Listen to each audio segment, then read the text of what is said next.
Welcome to One on One, the Daily Items weekly digital program featuring Susquehanna Valley newsmakers interviewed by Daily Item reporters. Today's guest is Art Thomas, chairman of the Early Learning Investment Committee of the Susquehanna River Valley, interviewed by reporter Eric Scicchitano.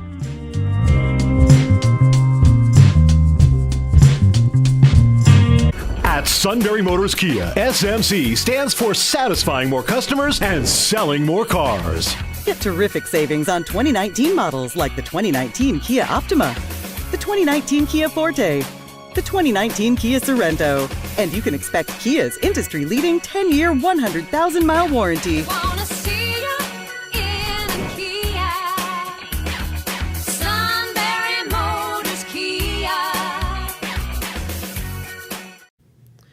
Welcome to the Daily Items One-on-One. I'm Eric Scicchitano. Our guest today is Art Thomas, chairman of the Early Learning Investment Committee of the Susquehanna River Valley. Art, thanks for being with us today. Thanks for having me. That's a mouthful. ELIC is the Yes. acronym. Can you tell us what it is and what your role is? Sure. Governor Rendell in 2008 established a statewide Early Learning Investment Committee. It did not exist prior to that time. Approximately 75 business leaders from across the entire state were established to advocate for the importance of quality early learning and to try and make the public aware of how important it is to provide high quality early learning for our children. Shortly thereafter, some of the members from our local area of that commission thought it would be a good idea to create a regional subcommittee for just our little area. You do that through the United Way, correct? That's correct. United Way provides all the support and all the legwork for things that we try to do. People such as Norm Rich, Don Steele, and just recently this year, Kendra Auker as some statewide commission members that are part of our committee. And again, our mission is to aware, advocate, and take action where we can to try and promote additional spending and investment in high-quality early learning. Can you give us an example of one of those initiatives and what it resulted in? Well, we try to do any public speaking engagements we can to get people aware. And one of the struggles we've had since we've been in existence for 10 years is trying to figure out what we can do to help. And this past winter, we discovered that Northumberland, Montour, Snyder, and Union have been referred to as a desert of quality early learning from a state standpoint. And that's because of the very limited number of high-quality early learning centers that we have in our area. And that was very frustrating for us because we feel like we've been working at this for 10 years now, and we attend a statewide convention or summit in every April, and we go there in April of 2017 and find out that we're a desert of quality early learning. So recognizing that we were frustrated, the State Early Learning Commission came up with $15,000 to conduct a needs and opportunities assessment for our area. And that study was completed in the winter and early spring of this past year, 2018. And we got our study in May. We presented the results of our study What would you at the say summit. the big takeaway was from that study? Things that we can do, and there aren't big things we can do. You know, it's been 10 years, but we're still trying to come up with financing. We're still trying to come up with promoting awareness to the business community, to get some champions, to provide some dollars. But one of the things that we did come up with is the relatively small amount of money that it will take to get someone from a star 2 to a star 3. And we haven't talked about stars yet. But if you're star 1 or star 2, you're not considered high quality. If you're star 3 or star 4, you are considered high quality. And for some of these centers, it could be a matter of $372 that buys them a new printer, and 2 of their people get to go to some training. And if they have some books on the shelf that they don't have right now, they'll become a star 3 and get additional subsidies from the state and be able to provide more slots for training for more kids. Mm-hmm. So I think those are the types of bites that we can chew off, at least initially, to try and help some of our centers promote their star ratings. It seems like a worthy initiative to take on from a community perspective. As you know, myself and Marcia Moore are working on a package of stories about childcare here in the Valley.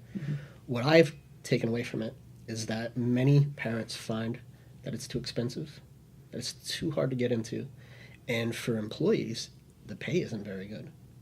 Would you agree that cost and availability are like the biggest barriers that parents face? Yes, it is. And it's because of a major shift in society from the time I was a child to children of today. In the 1970s, when I was growing up, maybe there were 25 children in my class. If there was one child in our class who had parents go through a divorce, that was big news. Right. 25 years later, my children are going through elementary school, and they're one of 5 or 6 children in their class of 25 who live at home with mom and dad. So there's a lot of single family situations going on. There's a lot of both parents working. That is the norm today. Both parents work. Yeah. And when both parents work, that means that every child out there needs some care. And, you know, some people it's grandparents, some people it's neighbors, some people it's cousins, whatever the case may be. It's become very challenging knowing that every child needs care because all the parents need to work. And you'd mentioned single parents. I'd read that it can cost up to 45% of their income to send just a single child to daycare for a full year. And that has to do with the lack of government subsidy for early child care. As you know, public education starts at kindergarten through grade 12. University or college beyond that costs the individuals their own money, and the same goes for pre-K. I think we're still catching up with the societal shift for the need of training and education for our youth. And it's not just learning the ABCs, it's socioeconomic. 90% of an adult or a human's brain is developed by age 5, and that's not just learning ABCs. That's how to communicate with others. That's teamwork. That's problem solving. And we're coming up with trying to find the money to hardworking parents to get their child ready for kindergarten so they're ready to learn. We need to get our kids ready to learn so that they can learn when it's time to. You had mentioned the subsidy. Pennsylvania's subsidy is named Child Care Works. And correct me if I'm wrong, I believe eligible families making up to twice wherever they fall on the poverty level are eligible for that subsidy. Do you think that should be expanded beyond 200%? Honestly, I don't know. What I do know is the cost of childcare is more than most of our families can afford. And that's with the way things are right now, where many childcare providers do not have post-secondary degrees. Yeah. And therefore their salaries or their hourly rates are very low. So childcare right now is high when we have low-paying positions. We need bachelor degreed teachers in those institutions to provide high-quality training for our students. That's only going to make the costs more. So without additional public spending, I think it's going to be hard to overcome. And you mentioned the bachelor degree. That's part of the difference between 3 and a 4 and a 1 and a 2. The 3 and the 4 centers could have an employee with a bachelor degree. That's correct. The standards have been revised by the state over the past 2 years. Previously, it was a pretty black and white thing. If you did not have a bachelor's degree, you weren't going to be high quality. They've changed the standards around, added different factors, those of which I may not be able to itemize here today, but there's a multitude of factors, whereas if you don't have that bachelor's degree, you may be able to do 3 or 4 other things in your center to try and get you up to that level 3. But nevertheless, it's important to try and get our bachelor degree people in there with salaries that are attractive to them and benefits that are attractive to them. And right now, they're just not. One more point about cost.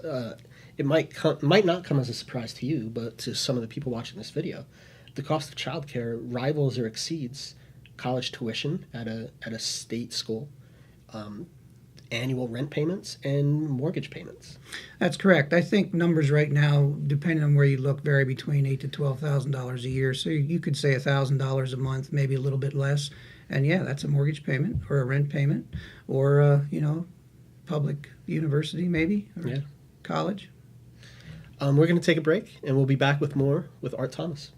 At Sunbury Motors Kia, SMC stands for satisfying more customers and selling more cars. Get terrific savings on 2019 models like the 2019 Kia Optima, the 2019 Kia Forte, the 2019 Kia Sorrento. And you can expect Kia's industry-leading 10-year, 100,000-mile warranty. Wanna see you in a Kia. Sunbury Motors Kia. Welcome back to One on One. We're with Art Thomas, chairman of the Early Learning Investment Committee of the Susquehanna River Valley. And like I said to start out, that is a mouthful and something that I just can't seem to remember off the top of my head. We just say ELIC. ELIC is so Yep. much easier.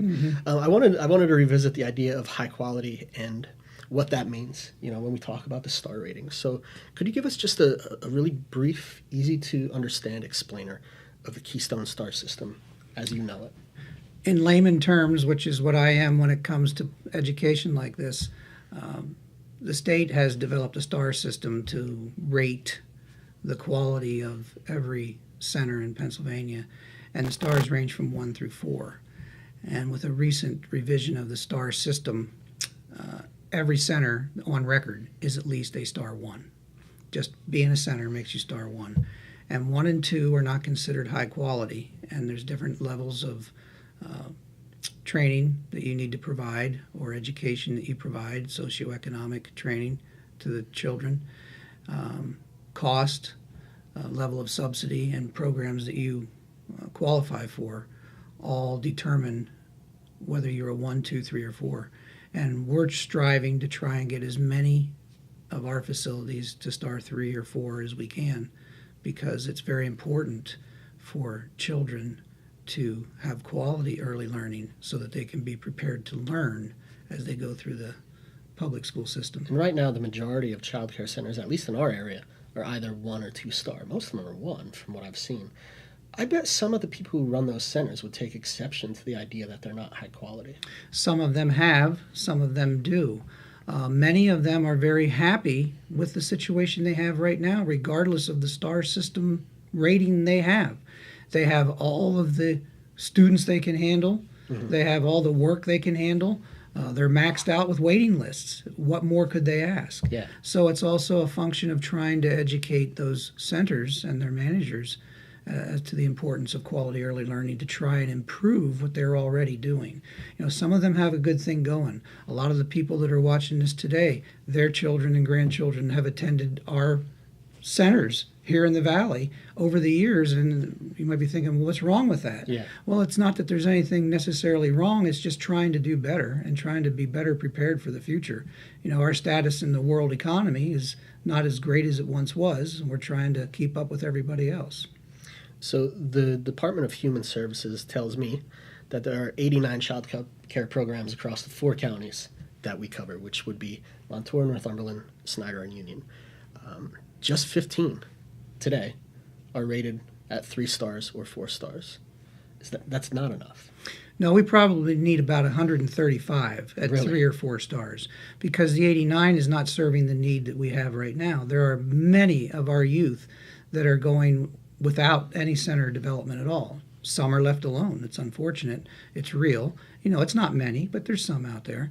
And then, of course, there's some that are just in the neighbor's house and not really developing or learning the vocabulary that they need to have to be ready for school. Students learn to read until 3rd grade, and from 3rd grade on, they read to learn. And if students are not ready to read by 3rd grade, they're going to continue to fall behind. They're behind to begin with. They aren't ready to read in 3rd grade, so from 3rd grade on, they just continue to fall behind. So we have to have everybody ready to be reading by 3rd grade. And you said 135 would be... That was just a number off the top of my head. My point okay. was that 89 is probably not enough, and it would be best if whatever we have is all 3 and 4 stars. That idea is what I wanted to reiterate. Wait lists.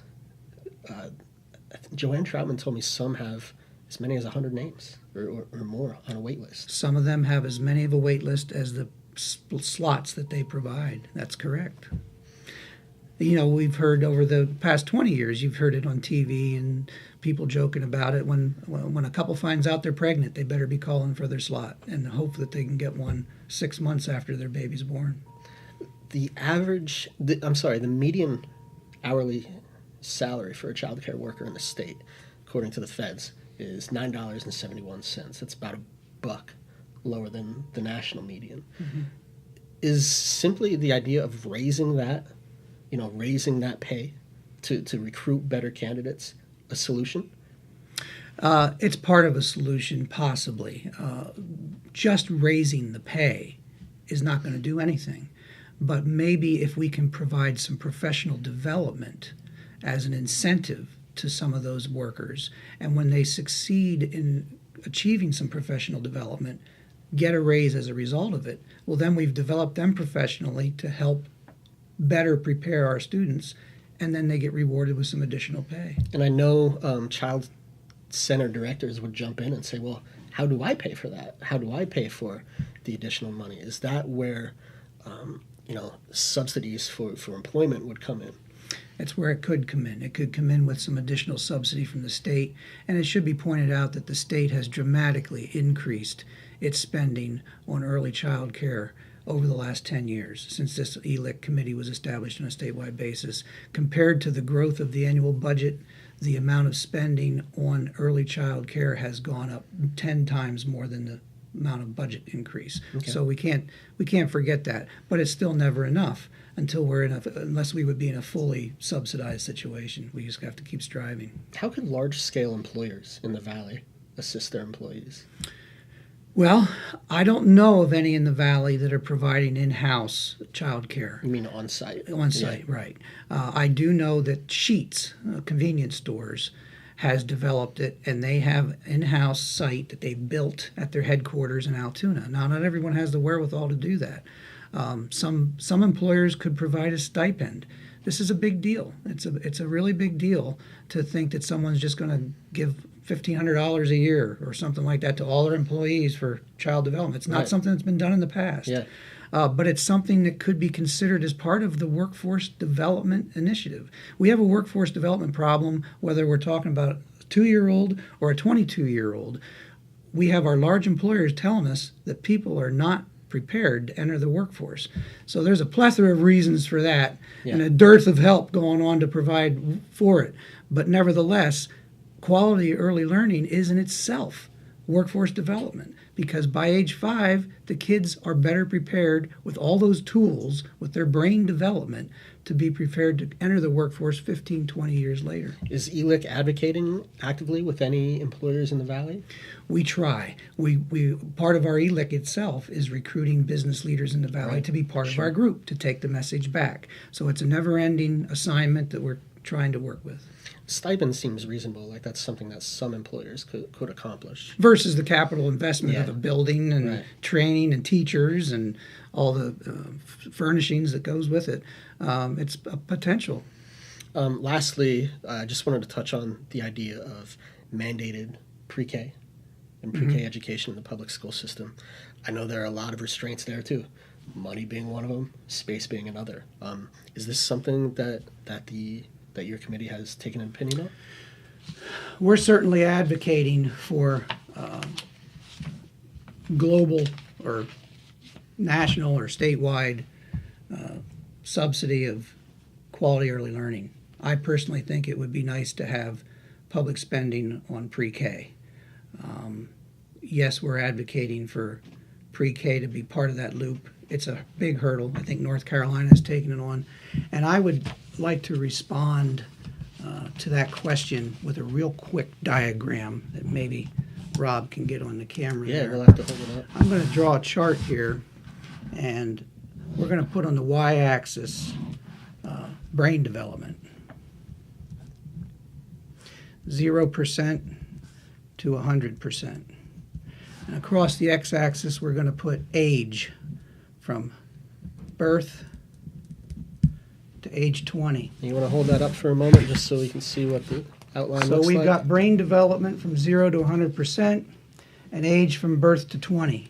Now I'm going to show you the brain development curve from birth to age 20. There's the brain development curve. And here's the public spending curve. Public spending. So if anyone is advocating to you that we need to start providing free college, please correct them. By then, the cause is lost. It's like concrete curing. It gets stronger forever, but it's very infinitesimal down the road. Yeah. We never stop with the ability to learn, but we learn a whole lot more, a whole lot quicker from birth to age 5, and you can see how much public spending we have from birth to age 5 versus the spending we have through the high school years. So right here's where we need to spend our dollars next. Let's get them early. Don't try to catch up with them late. We'll never catch up. Art, I think you did a great job illustrating your point, and I really appreciate you being here today. Thank you so much, and thank you all for watching. Thank you, and thanks for letting us advocate some more about quality early learning. Thanks for watching One on One. Be sure to tune in next week for another edition.